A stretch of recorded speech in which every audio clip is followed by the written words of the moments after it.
bonsoir, où que vous vous trouvez.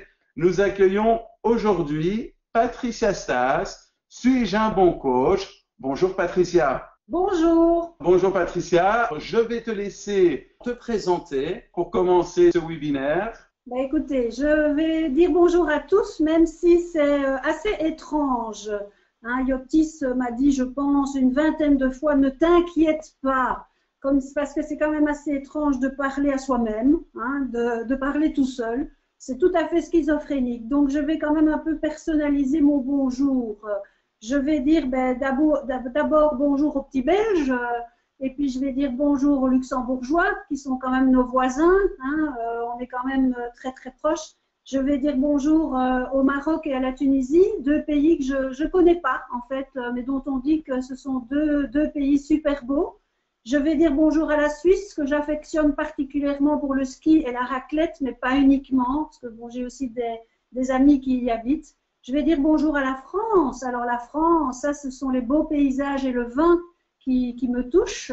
Et puis, je vais dire bonjour au Canada, qui en fait est un petit peu mon pays d'affection pour le moment, parce que ma fille est en Erasmus à Montréal. Et donc, elle m'a dit que vous aviez un super bel été indien et que vous aviez une arrière-saison formidable. Et elle m'a aussi parlé, je ne sais pas si on dit le ou la, je crois que c'est là, de la poutine, qui est votre spécialité culinaire. Donc voilà, je dis bonjour aux Canadiens s'il y en a. Alors, apparemment, voilà. Alors, qu'est-ce qui m'a donné finalement envie de vous parler sur ce sujet? Donc, suis-je un bon coach? Je vais en même temps me présenter donc, en quelques mots. Effectivement, comme Yotis l'a dit, j'ai fait un master en psychologie. Bon, il y a un certain temps, il y a longtemps. J'ai une expérience en marketing et en consumer insight, donc pendant une vingtaine d'années. Et puis, en fait, j'ai eu envie de revenir aux gens. Et donc, pour ça, j'ai choisi le coaching. J'ai donc fait ma formation en coaching où finalement, je me suis rendu compte que le coaching n'est pas une thérapie, évidemment.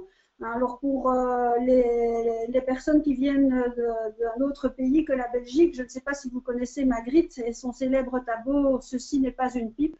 Mais donc, le coaching n'est pas une thérapie. Donc, voilà. Donc j'étais un petit peu dans une question surréaliste de territoire, du territoire entre la thérapie et le coaching. Bon, pour certains qui ont déjà entendu d'autres conférences que j'ai pu donner sur ce sujet, c'est effectivement pour nous coachs une question vraiment importante au niveau donc de notre éthique et de notre déontologie, de savoir dans quel territoire on est. Parce que les gens viennent chercher un accompagnant et peuvent effectivement ne pas nécessairement avoir besoin d'un coach. Alors, toujours dans cette optique, j'ai eu besoin dans mon parcours de revenir un peu à mes basics de psychologie. J'ai remis un petit peu les mains dans le cambouis pour tout ce qui était psychopathologie. Et donc, j'ai élaboré une formation, une introduction à la psychopathologie pour les coachs, pour nous équiper finalement de plus de choses sur qui entre dans mon bureau de consultation et quel profil de personnalité a la personne, voire quel trouble de personnalité dans certains cas. Et donc finalement, c'est toujours se questionner sur notre pratique de coach et c'est quelque chose que j'affectionne particulièrement, notamment dans la posture de superviseur. Et donc, cette question, suis-je un bon coach? Vous verrez que c'est une question, enfin, c'est une question que je rencontre très souvent dans les séances de supervision. Je pense que c'est une question qui nous anime, nous les coachs, et sans doute les accompagnants. C'est une question qui nous anime tout au long de notre pratique. Alors, quel est l'objectif? Quelle est la mission que, en tout cas, je me suis donnée donc, dans ce webinaire? C'est vous inviter à vous questionner sur votre pratique de coach, tout simplement, prendre un moment, prendre donc une petite heure à se questionner sur notre pratique et aussi de vous outiller ou en tout cas d'ouvrir la boîte à outils sur des éléments d'auto-évaluation, donc de retour que vous pouvez avoir sur vos coachings. Ce que je vous souhaite pendant ce webinaire, eh bien, c'est ceci. c'est finalement de passer du dessin de gauche, hein, donc de recevoir simplement de l'information, au dessin de droite qui met en lien, hein, qui met en lien. Pour ceux qui me connaissent, ils savent que c'est quelque chose que j'affectionne particulièrement, le fait de faire des liens. Donc, j'espère que ce webinaire vous donnera l'occasion de faire des liens avec votre pratique, de faire des liens avec des choses que vous avez appris dans votre formation et de surtout faire des liens également avec la question que nous nous posons, suis-je un bon coach? Alors, ben, en introduction, je vous propose peut-être de prendre simplement quelques secondes où je vais me taire, hein, voilà, où vous pouvez réfléchir finalement, c'est quoi mon expérience, c'est quoi cette question, suis-je un bon coach? Finalement, comment est-ce que je sais si je suis un bon coach? Comment est-ce que je sais, comment est-ce que je sens que je suis un bon coach? Et je vous invite simplement à prendre quelques minutes enfin quelques secondes, quelques moments pour réfléchir à cette question.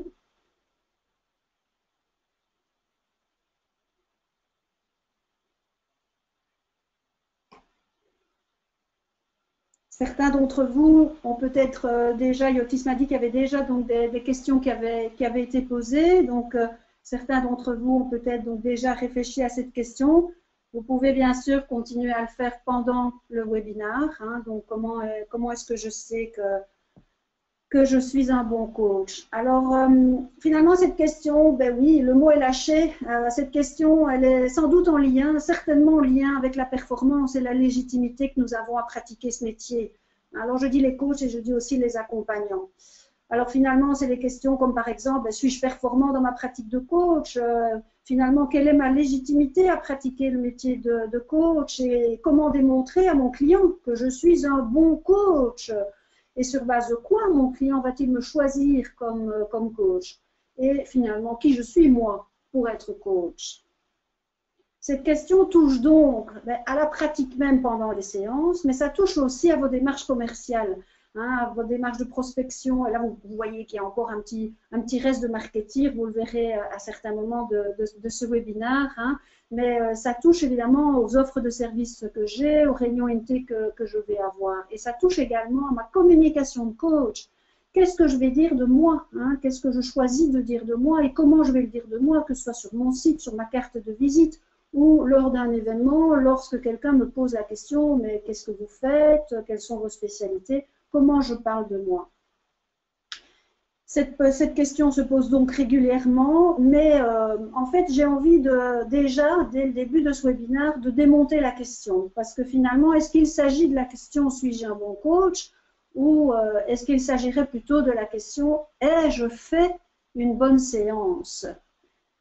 Alors, ben, c'est un autre point de vue. Pour ceux qui sont accoutumés avec les niveaux logiques, ben, vous reconnaîtrez évidemment que se poser ces deux questions, c'est une manière de différencier ben, le comportement, la capacité de ce que je suis, donc de l'identité.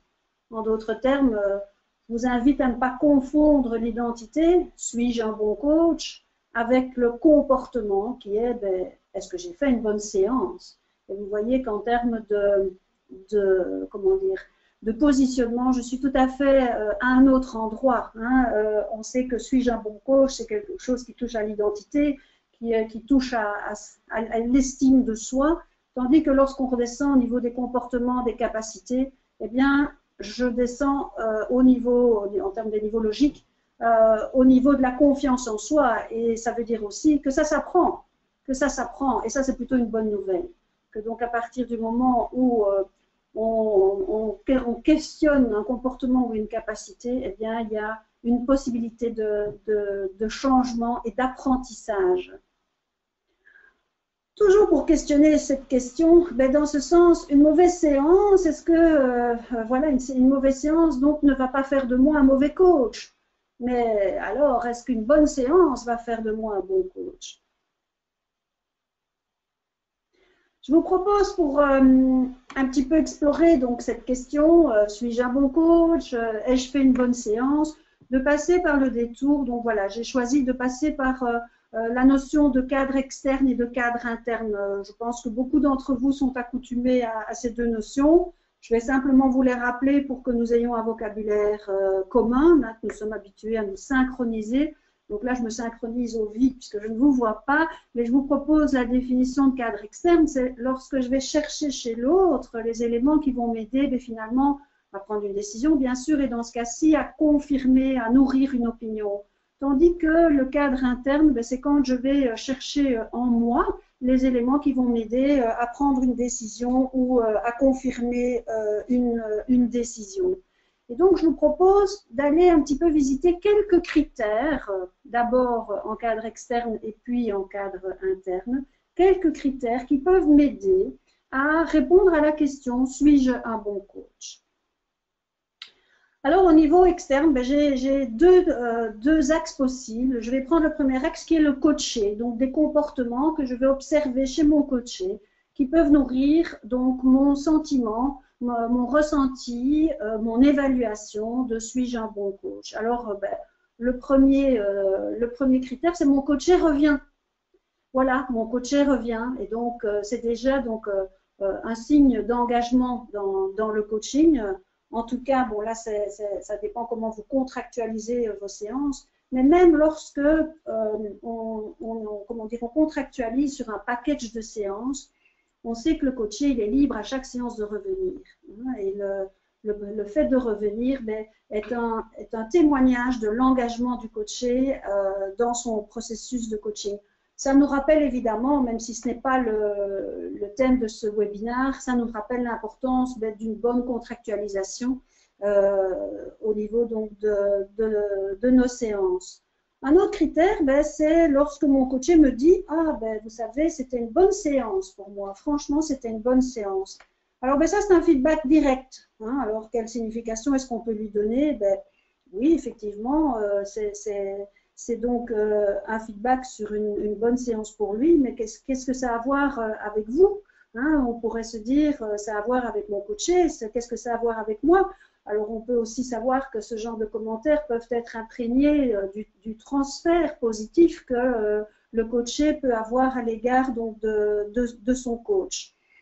Alors, c'est assez important, je trouve, lorsque l'on a ce genre de déclaration, de pouvoir en fait lier ce commentaire à l'objectif de séance de votre coaché et aux indicateurs de résultats. Donc, par exemple, par une question qui peuvent être, j'entends ce que vous me dites, et finalement, quels sont les éléments de la séance qui vous font dire que c'est une bonne séance pour vous. Donc, de façon, en fait, à pouvoir éclairer pour le coaché les éléments concrets de la séance qui l'ont amené à ce ressenti de bonne séance. Ça l'aide également, bien sûr, à modéliser, hein, donc à pouvoir mettre en conscience le chemin de changement qu'il a effectué dans la séance. J'aime beaucoup cette question, en fait. Quels sont les éléments concrets de la séance qui vous amènent à? Je trouve que c'est une question assez efficace. Alors, j'ai encore un autre critère à vous proposer. Mon coaché exprime une belle prise de conscience. Alors, ça, nous les coachs, on aime hein, les prises de conscience. C'est un peu le Graal. Hein, c'est un peu le Graal du coach. Nos parcours d'apprentissage lors de nos formations de coaching mettent quand même bien l'accent sur la compétence 8 ICF qui est la conscientisation. Donc voilà, moi j'aime beaucoup ce critère. Donc vous allez voir aussi que dans les critères que je vous propose, il y en a auxquels vous allez plus adhérer que d'autres. Bon, ça c'est un des critères que moi j'aime bien. Bon, j'ai été peut-être bien formatée par mon superviseur. Hein. Mon superviseur, il aime bien dire que la prise de conscience, c'est un marqueur d'efficacité et un marqueur d'efficience. Donc voilà. Mais en même temps, ce n'est pas une fin en soi. Si je vais voir du côté des psychanalystes, pour les psychanalystes, pour eux, l'objectif de l'accompagnement par la psychanalyse, c'est une meilleure connaissance de soi. Et la prise de conscience, c'est un outil privilégié à cette meilleure connaissance de soi. Et donc finalement, si ça implique une disparition du symptôme, c'est super, c'est nice to have, mais c'est pas nécessairement ça l'objectif donc du psychanalyste. Les psychanalystes qui m'écoutent vont peut-être trouver que je réduis un peu l'approche psychanalytique, c'est pas du tout mon intention, c'est une très très belle approche. C'est pour simplement mettre un petit peu en comparaison cette approche finalement où la prise de conscience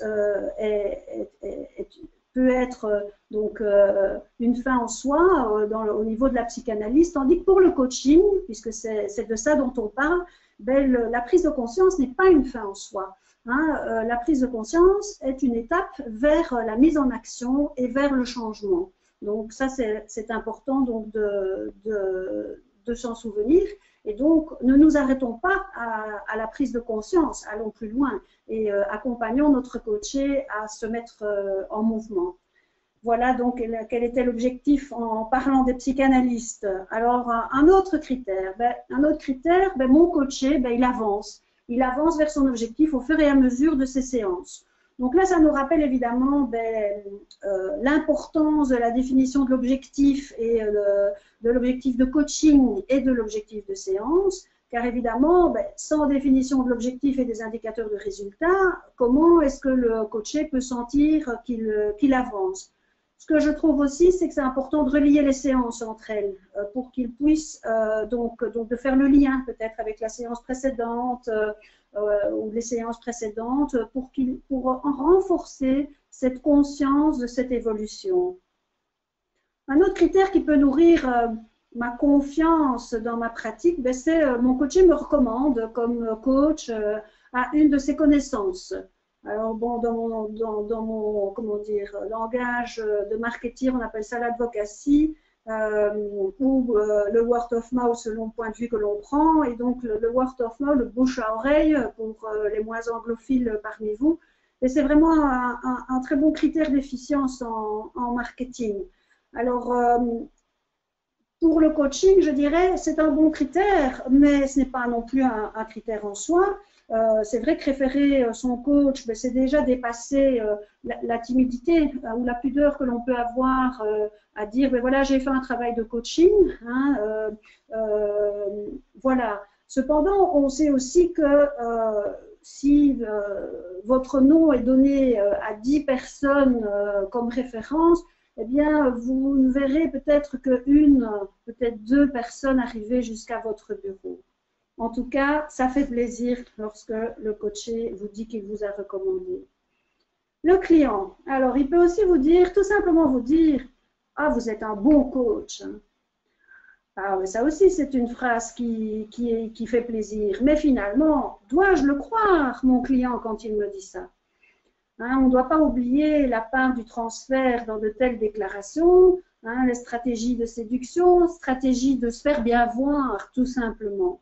Mais bon, c'est quand même mieux que de s'entendre dire « Coach, vous êtes nul, avec vous, je n'avance pas. Hein ». Alors, si vous me dites que vous n'avez jamais eu personne qui vous a dit « Je n'avance pas », eh bien, je ne vous croirai pas, parce qu'il y a des coachés qui disent ça. Alors, après avoir abordé quelques critères que l'on peut observer donc, chez notre coaché, la liste, elle n'est pas finie. Hein. C'est sûr qu'on peut la compléter chacun et que peut-être dans quelques années, eh bien, j'aurai ajouté quelques critères. Mais voilà en tout cas en l'état la liste que je vous propose. Alors, on a aussi un autre élément, ce sont les pairs, hein, donc PAIR. Alors, là, vous avez donc un élément en cadre externe qui peut nous donner confiance, nous conforter dans notre pratique. C'est évidemment tout le principe de certification, d'accréditation auprès d'une association professionnelle de coaching.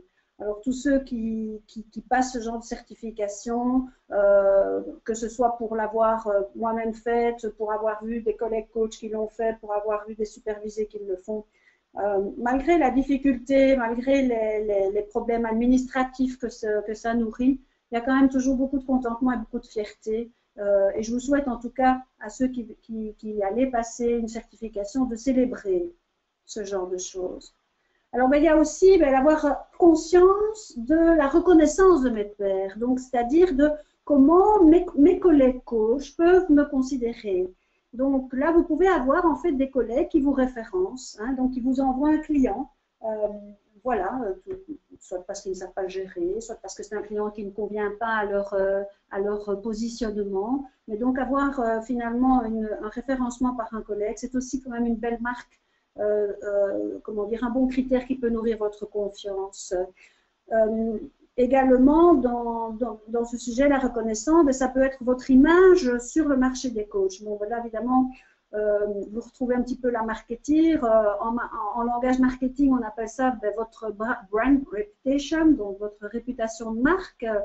Quelle réputation avez-vous? C'est aussi un moyen de nourrir votre sentiment okness, donc d'être OK dans votre pratique. Et vous voyez que on est dans des critères où finalement, donc des critères externes, où vous avez besoin de l'autre pour pouvoir nourrir votre confiance dans votre pratique. Donc, il est également important de développer des critères internes, c'est-à-dire des critères personnels où vous allez pouvoir faire cette boucle de rétrofeedback régulièrement au moment où vous en avez besoin. Et donc, le premier critère que je voudrais vous proposer, c'est je respecte le processus des associations professionnelles de coaching reconnues. C'est un critère qui est encore à moitié avec les critères internes, puisqu'effectivement, comme je viens de le dire, tout ce qui est association professionnelle de coaching, c'est du cadre externe. Mais je peux, à partir du moment où je connais les processus qui sont recommandés par ces associations professionnelles, je peux en fait les prendre comme benchmark, comme point de comparaison, comme finalement un cap dans ma pratique et comparer avec ma propre pratique et mesurer l'écart éventuel. Je peux aussi, alors là on rentre dans une série de critères où vous voyez qu'on va toucher à quelque chose de plus sensoriel, sensitif, et de plus intime, je dirais. Et donc, le critère que je vous propose, c'est je me sens en confiance dans ma pratique. Alors, c'est difficile, c'est assez difficile de définir ce sentiment de confiance. C'est vraiment quelque chose à expérimenter individuellement. Ça se nourrit de plusieurs choses, cette confiance. Ça se nourrit de vos succès, ça se nourrit de vos apprentissages, ça se nourrit de vos expériences, ça se nourrit de la conscience de vos compétences. Voilà. Alors, j'ai encore un autre critère à vous proposer. Donc, je me sens alignée à mes valeurs pendant ma pratique de coaching. Alors, ça, c'est un critère assez intéressant. Alors, en fait, c'est identifier ses propres valeurs. C'est quelque chose d'important dans la mesure où on sait que finalement être aligné à ses valeurs, c'est un des fuels pour nourrir notre estime de soi. Quand je suis alignée à mes valeurs, eh bien, je remplis mon pot d'estime de moi. Ça me permet d'être centrée, ça me permet d'être présente.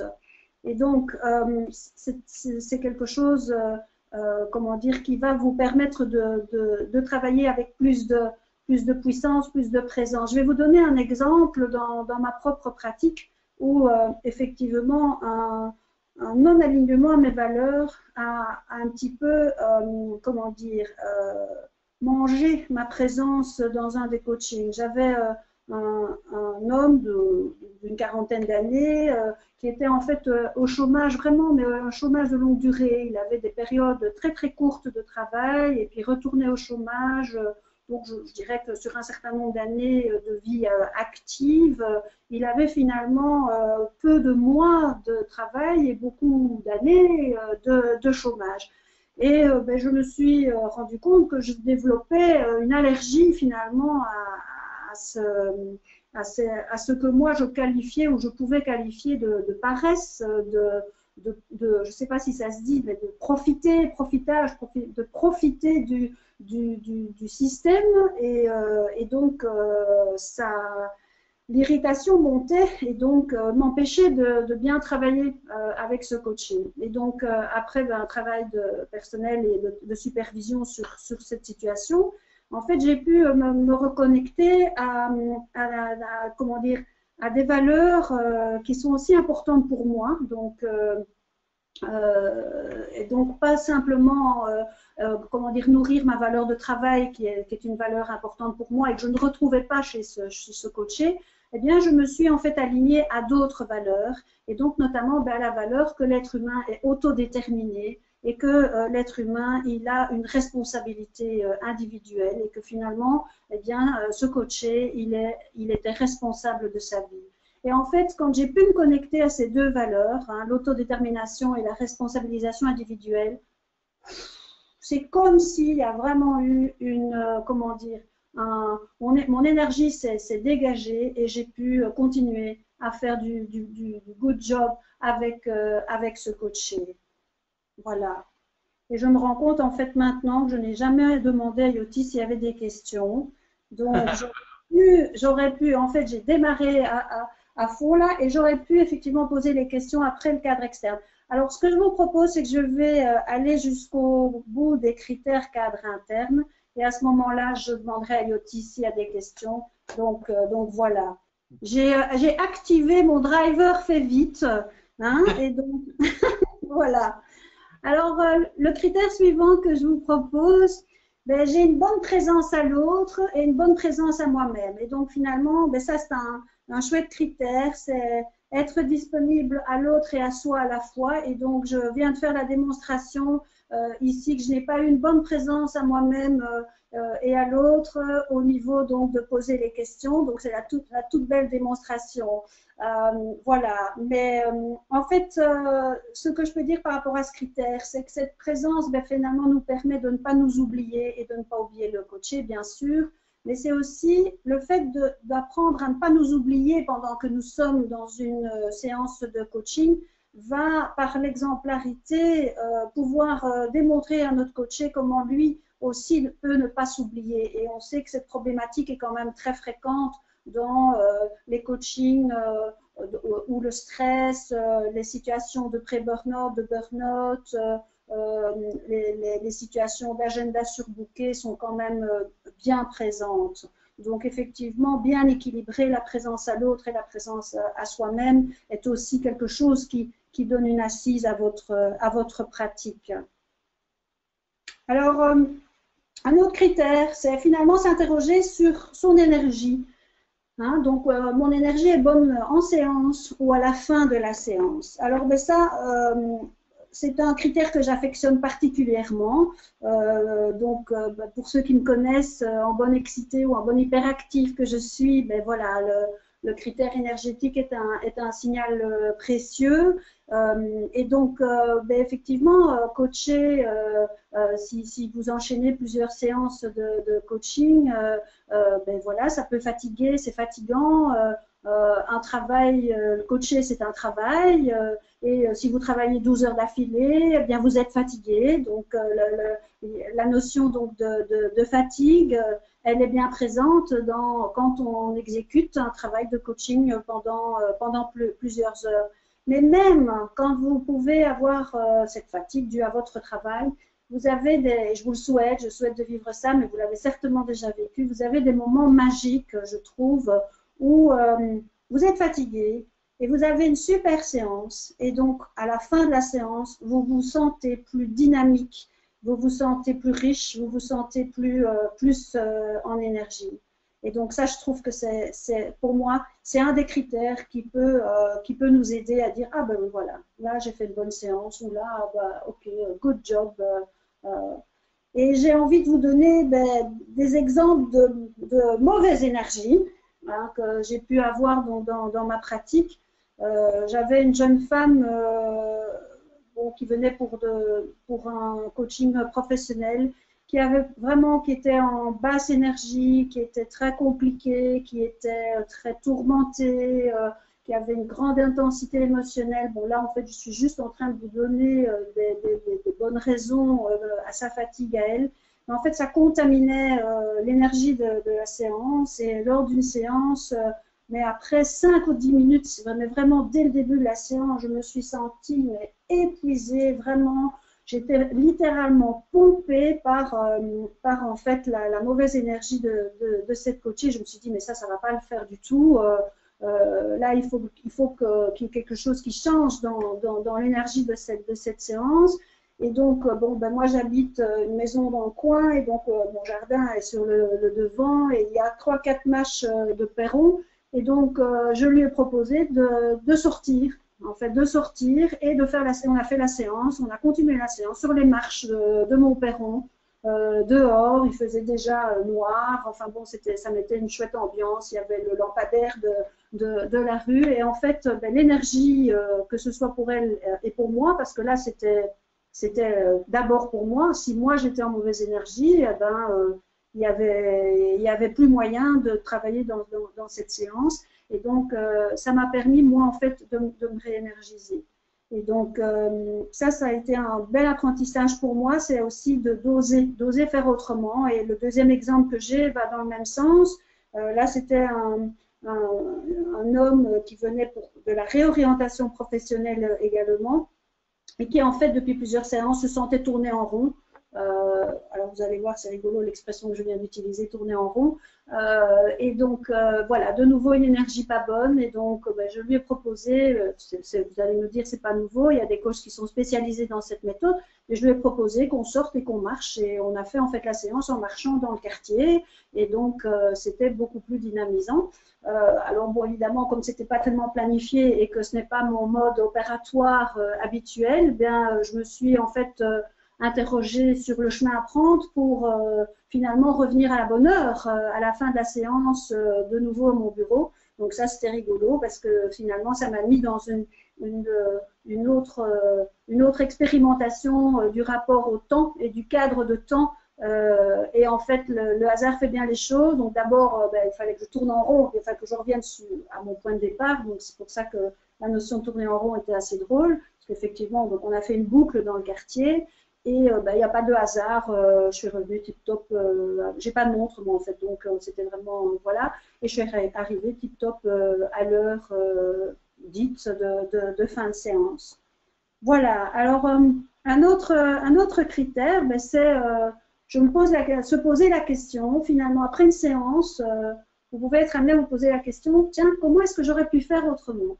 Alors en fait, pour moi, se poser cette question, c'est vraiment un signe d'humilité. C'est vraiment en fait une ouverture à d'autres portes, une ouverture à travailler d'autres manières. Et finalement, ça va vous permettre de... C'est le contraire de la routine, hein, c'est le contraire de la répétition. Et ça va vous permettre finalement d'apprendre des nouvelles choses. Et donc, ça va nourrir votre sentiment de performance, donc de manière paradoxale. Donc, finalement, si vous acceptez de vous poser cette question, même sans savoir y répondre, hein, vous êtes déjà en chemin. Vous êtes déjà en train de vous dire comment j'aurais pu faire autrement. Alors, là, on arrive ben, à un des points que j'affectionne particulièrement, ben, c'est développer finalement, je développe la conscience de mes résonances personnelles et de mes contre-transferts. C'est évidemment un sujet qui peut être développé dans un webinaire distinct, ça c'est sûr. Donc, pour faire court, ben, ça veut dire quoi? Ça veut dire que finalement, la problématique d'un coaché peut toucher à une de nos blessures personnelles et nous paralyser dans nos interventions. Hein, donc, de nouveau, les exemples peuvent éclairer. Si finalement vous vous empêchez de questionner les émotions de votre coaché parce que finalement le sujet qu'il aborde vous touche beaucoup, hein, et que finalement vous ne savez pas très bien comment vous allez réagir si vous commencez à en parler, si vous questionnez votre coaché, hein, j'ai entendu des réflexions comme ben, je ne vais quand même pas pleurer devant mon coaché. Donc voilà, il y a des sujets qui touchent. Ça peut être le départ des enfants de la maison, si vous êtes en train de vivre cette même étape. Ça peut être, moi personnellement, j'ai eu le décès d'un animal familier où j'ai vraiment découvert que j'avais beaucoup de tristesse et que j'étais vraiment très attachée à cet animal. Et puis, il n'y a pas de hasard, dans la même semaine, un de mes coachés me parle de la perte de son chien avec beaucoup de tristesse. Mais donc voilà, donc là, il y avait effectivement une résonance personnelle. Et c'est comment j'accueille cette résonance personnelle, qu'est-ce que j'en fais, et surtout ben, faire en sorte qu'elle ne limite pas votre champ d'intervention avec votre coaché. Je peux encore vous donner des autres exemples. Hein. Par exemple, si votre coaché subit une injustice au travail et qui vous raconte comment ça se passe et que finalement ça vous fait vous souvenir de ce qui vous est arrivé à vous aussi quelques années avant dans votre vie professionnelle et que finalement ça ça ranime un sentiment d'injustice ou de révolte, ben voilà, on peut être vite finalement entraîné, même sans dire spécifiquement des commentaires sur la situation, mais on peut même être par notre non-verbal, on peut être amené à alimenter, par exemple, la colère de notre coaché, et ça, c'est un point de vigilance, bien sûr, à avoir. Alors, le dernier exemple que j'ai, ben, ça, c'est un exemple que comment est-ce qu'on dit, je dédicace, que j'adresse tout particulièrement à ma supervisée de ce matin. Donc, on a bien ri ce matin, parce que on avait donc un accord que je lui adresserai un message personnalisé, voilà, qui est fait. Et donc, en rapport avec sa séance de ce matin, ben, on peut aussi avoir une sensibilité au rejet, hein, une sensibilité au rejet. Et donc, un coaché qui annule ses rendez-vous et qui stoppe son parcours, eh bien, ça peut toucher ma sensibilité au rejet. Et qu'est-ce que j'en fais? Donc voilà, j'espère qu'elle s'est reconnue. Alors, ben, comment est-ce qu'on prend conscience de ça? Ben, évidemment, c'est notamment par un travail donc, de prise de conscience, par un parcours thérapeutique personnel ou par de la supervision. Ce sont vraiment donc, deux bons outils, évidemment, pour travailler cela. Et le critère suivant que je vous propose, mais ça se travaille aussi par travail thérapeutique personnel ou par de la supervision, eh bien, c'est la visite de mes allergies et de mes angles morts, en fait. Alors, ben, par définition, un angle mort, c'est quelque chose que je ne vois pas. Et donc, ce que je ne vois pas, ben, je ne peux pas le faire voir à mon coaché. Et donc, ben, j'aime beaucoup cette phrase, la limite du coach est la limite du coaché. Je ne sais plus qui m'a dit ça pour la première fois. Alors, je ne sais pas si c'est mon école de coaching. S'ils se reconnaissent, ben, ce serait bien qu'ils me disent si c'est eux qui l'ont dit ou pas. Ou si c'est mon superviseur, ou si c'est un autre coach. Mais en tout cas, j'aime beaucoup cette phrase. La limite du coach est la limite donc, du coaché. Et donc, en fait, en travaillant nos allergies, nos angles morts, nos résonances personnelles donc nos contre-transferts, on va augmenter notre surface d'intervention avec notre coaché. Donc, par exemple, moi, ben, une de mes allergies, c'est la position de victime. Voilà. Et je sais pourquoi, hein, voilà, c'est lié à une histoire familiale, etc. Et donc voilà. Et donc, ben, quand un coaché se présente dans cette position-là, ben voilà, je sais, et le fait de le savoir, en fait, réélargit mon domaine d'intervention et ne me bloque pas dans le travail que je peux faire avec cette personne-là.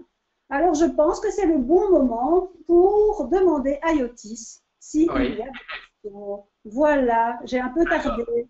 Il y a eu pas mal d'interventions. Par exemple, il y a Edith qui dit les neurosciences parlent d'identification projective concordante ou complémentaire. Intéressant de voir comment on gère en coaching et en psychothérapie. Il y a également eu pas mal de réactions lorsque tu as parlé de coaching en marchant. Pas mal de personnes ont dit que c'était top, que c'était vraiment bien. Il y a Lynn qui pose la question, comment trouvez-vous vos angles morts? Très bien.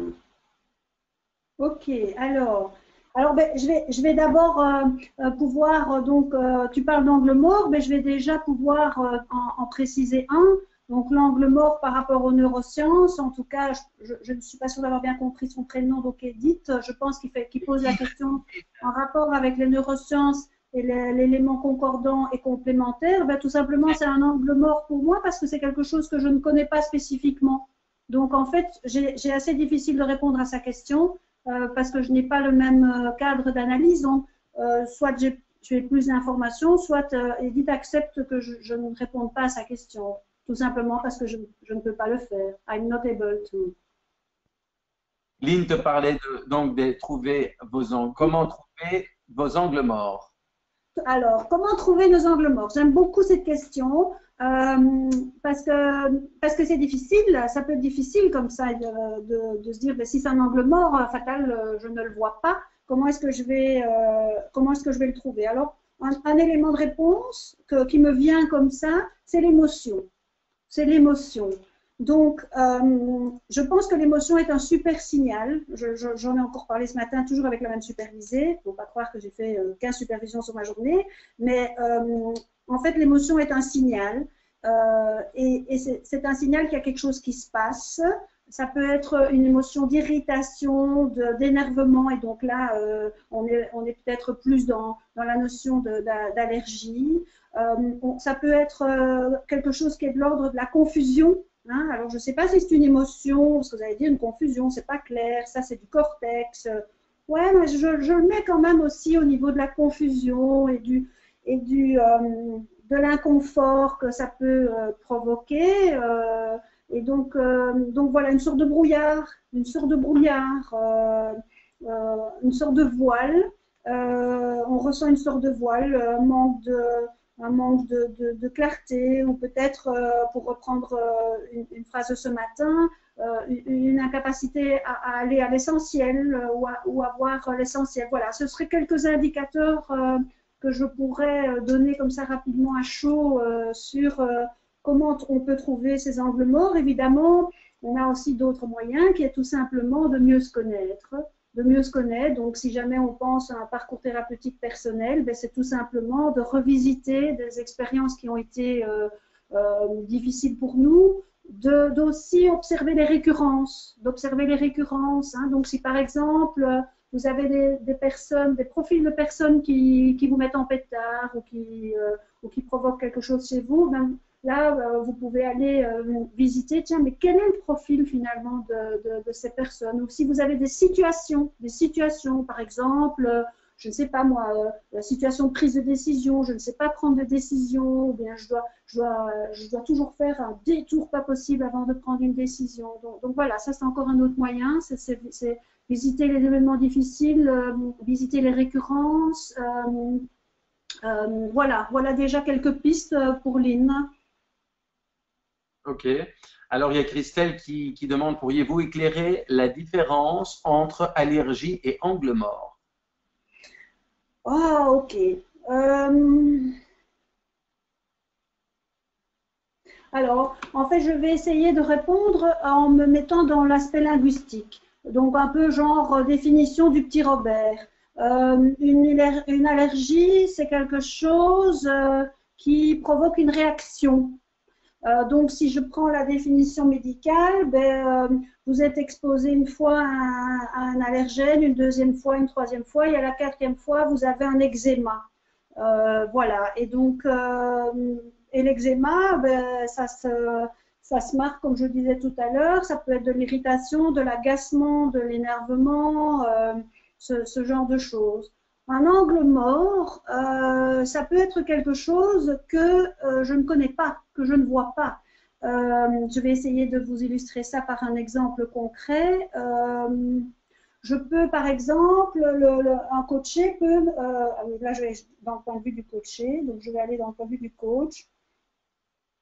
Oui, par exemple, un coach peut ne pas être conscient que lorsqu'il met le cadre ou lorsqu'il interagit avec son coaché, ben, il est préférentiellement dans la position parent normatif. Donc là, je fais référence en analyse transactionnelle aux positions du moi.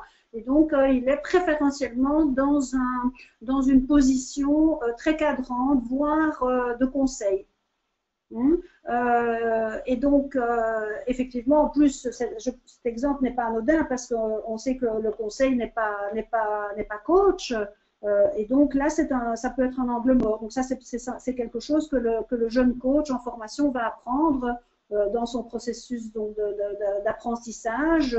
Il va découvrir que peut-être il a une position préférentielle pour peut-être trouver des solutions à la place de son coaché. Et alors en me disant, je vois que j'ai fait une erreur très bête en parlant de parent normatif, parce que celui qui donne des conseils et qui trouve des solutions, il est dans la position du parent nourricier, et donc dans la position donc, de sauveur, c'est-à-dire de répondre à une demande qui n'a pas été faite. Donc voilà un exemple, ça c'est un angle mort, c'est donc on pourrait dire, dans l'exemple que j'ai donné, des patterns, des comportements, des fonctionnements préférentiels que l'on a, et dont on n'est pas conscient. Je vais donner un autre exemple. Ça peut être, là je vais le donner chez un coaché, parce que les angles morts existent aussi chez le coaché, bien sûr. Hein. Ça peut être un coaché, voilà, il travaille à quelque chose et puis il dit mais ça ne va pas marcher. Hein, et il a le pattern mais ça ne va pas marcher. Et si vous lui proposez un autre exercice ou bien si vous lui questionnez autrement, eh ben, ça ne va pas marcher. Eh bien voilà, le coaché peut avoir un angle mort sur ce pattern. Et donc vous, par la reformulation et le feedback que vous pouvez lui donner, vous allez éclairer cet angle mort. C'est la même chose pour le coach. Alors voilà, je ne sais pas si j'ai répondu à la question suffisamment, parce que j'ai éclairé ça un petit peu de deux points de vue, du point de vue du coach et du point de vue du coaché. Alors écoute, je vois que nous avons encore 10 minutes, c'est ça? Alors écoute, je propose peut-être je suis presque à la fin, je vais finaliser ma formation et la présentation, et puis je pense qu'on aura encore quelques minutes pour une autre série de questions. Ok. Ça va? Voilà. Alors juste, puisque nous sommes dans le cadre ICF, c'est peut-être pas mal aussi les critères que je vous ai donc proposés, les critères en cadre interne et les critères en cadre externe, finalement de les positionner par rapport au niveau de certification ICF. Donc ma grille de lecture pourrait être, ben voilà, le coach ACC, il actionne principalement donc des critères en cadre externe. Tandis que le coach PCC, ben, il va y ajouter des critères en cadre interne. Et le cadre MCC, ben, il va principalement nourrir sa confiance dans sa pratique ben, de manière interne, donc de manière personnalisée, tout en s'appuyant sur certains critères externes. Mais donc on voit en fait que le curseur va changer au fur et à mesure de nos certifications. Alors, ben, comment je peux travailler ces questions finalement? Comment je peux, au-delà d'assister à un webinaire, bien sûr, mais réfléchir et avancer sur cette question, donc j'aime pas trop le mot évaluation, mais en tout cas de répondre à cette question de suis-je un bon coach ou est-ce une bonne séance? Ben, évidemment, par des moments d'arrêt, en fait, par des moments d'arrêt pour réfléchir à ma pratique, hein, que ce soit ben, en fin de séance ou à un moment que je choisis. Et en fait, c'est un peu ce moment d'arrêt que je vous ai proposé au début du webinaire. Donc, c'est effectivement, malgré mon driver fait vite, hein, c'est de pouvoir s'arrêter, tout simplement, et de faire votre petit bilan de séance, et ça peut se faire donc, ou à un autre moment. Ça peut être aussi, attends, parce que j'ai oublié quelque chose, voilà. Ça peut être aussi ben, par des lectures personnelles. Ça peut être par de la formation donc continue, évidemment, parce que alors évidemment les formations, ben, ça fait quoi? Ça élargit votre boîte à outils, hein, donc ce que l'on appelle communément le savoir-faire. Mais je vous souhaite que les formations développent aussi votre savoir-être, et ça avec l'objectif finalement de développer votre savoir-devenir. Alors, ben, c'est aussi par l'échange entre pairs, donc c'est ce qu'on appelle l'espace d'intervision, hein, discuter le coup entre collègues, hein, c'est un excellent moyen de pouvoir avancer, d'apprendre, d'échanger. Vous avez également bien sûr l'espace de supervision, vous l'avez compris, c'est quelque chose qui me tient à cœur parce que j'aime beaucoup, c'est très instructif. Et vous avez également ben, le travail thérapeutique personnel qui n'est pas quelque chose de nécessairement mandatory associé aux formations de coaching, mais qui est quand même très souhaitable, tout simplement pour ben, diminuer les angles morts, élargir notre champ d'intervention. Et moi, j'ai envie de vous dire, ça va aussi vous apporter, donc ces différents outils, ça va vous apporter aussi plus de confort dans votre pratique. Et plus de confort, ben, ça veut dire plus de plaisir, et moins de stress, et moins de performance, et moins de jugement sur soi. Et donc, c'est quand même plus chouette de pouvoir faire vos séances en vous amusant. Alors, ben voilà, j'ai envie de conclure. Alors, j'ai envie de conclure de manière peut-être un peu plus philosophique et en fait vous proposer ben, 3 réflexions tout simplement, que se poser cette question, donc suis-je un bon coach ou est-ce que c'était une bonne séance? Ben, finalement, ben, en redescendant au niveau du comportement des niveaux logiques, ben, je me mets au niveau de la confiance en soi, hein, c'est-à-dire ben, avec possibilité d'apprentissage Et donc ça, c'est plutôt un message positif. J'ai envie aussi de vous dire que ben, paradoxalement, accueillir le doute et la remise en question, qui sont finalement des dimensions incontournables de notre humanité, eh bien, ça va nourrir l'humilité de notre pratique. Parce qu'en accueillant le doute, ben, j'accepte d'évoluer, de changer, j'accepte d'expérimenter. Et ça va aider mon client à accepter ses propres doutes. Donc, je pense qu'on devient meilleur coach quand on accepte son doute et qu'on aide nos clients à accepter leurs propres doutes. Et je pense aussi que ça aide à contribuer à notre mesure, à la mesure de chacun, à un monde meilleur, moins narcissique et plus humain. Et le dernier commentaire que j'ai envie de vous partager, ben, c'est que finalement, en nous alignant à nos valeurs d'accompagnant, eh bien, on va identifier les perspectives de développement de notre pratique. Eh bien, en faisant ça, on va se positionner dans une plus juste responsabilité du métier d'accompagnant. Ma croyance, c'est que la juste responsabilité dans notre pratique professionnelle, eh bien, ça peut contrebalancer le contrôle qui s'installe quand même pas mal à différents points de vue sous différentes formes dans nos sociétés, et que cette responsabilité, si nous l'assumons, ben, ça peut redonner en fait de la liberté interne à notre pratique. Et ça, c'est mon mot de la fin. Voilà. Merci beaucoup, Patricia. Alors, il y a pas mal de questions, bien sûr. D'ailleurs, il y a Isabelle qui pose la question. Patricia recommande-t-elle des lectures en particulier? Ah. Eh bien non, parce que je pense que donner un livre, c'est trop réducteur par rapport aux multiples sujets que ça touche. En tout cas, maintenant, je ne sais pas donner un livre, mais si j'ai des idées qui me viennent, je peux les mettre par les outils divers, par LinkedIn et ce genre de choses.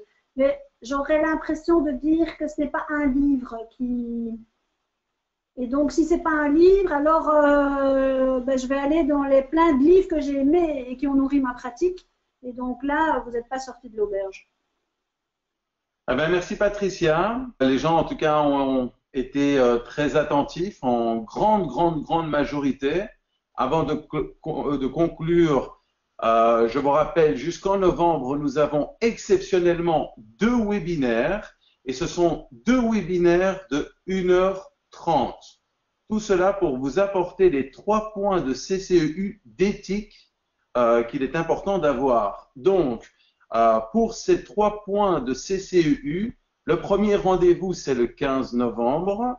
C'est un mercredi, et comme d'habitude, mais le second, c'est le 30 novembre, c'est un jeudi. Donc, vous avez de toute façon toutes ces informations sur nos réseaux sociaux, que ce soit sur Facebook ou LinkedIn. Je voulais également remercier Gaëtane qui prend le temps de bien répondre à chacun au niveau technique. Et voilà, elle est là, Gaëtane Lenain, qui m'aide pour ces webinaires, et elle vous aide à répondre à tout ce qui est les problèmes techniques, etc. Alors, je voulais bien sûr remercier Gaëtane, mais aussi Patricia, qui va maintenant donner 30 minutes de son temps pour répondre à vos questions sur la page LinkedIn de l'ICF Synergie. Alors attention, nous avons un groupe LinkedIn pour les partages de documents, etc. Mais je vous invite donc à rejoindre Patricia Stas sur la page ICF Synergie. Un grand merci, Patricia, et on se donne rendez-vous maintenant sur LinkedIn.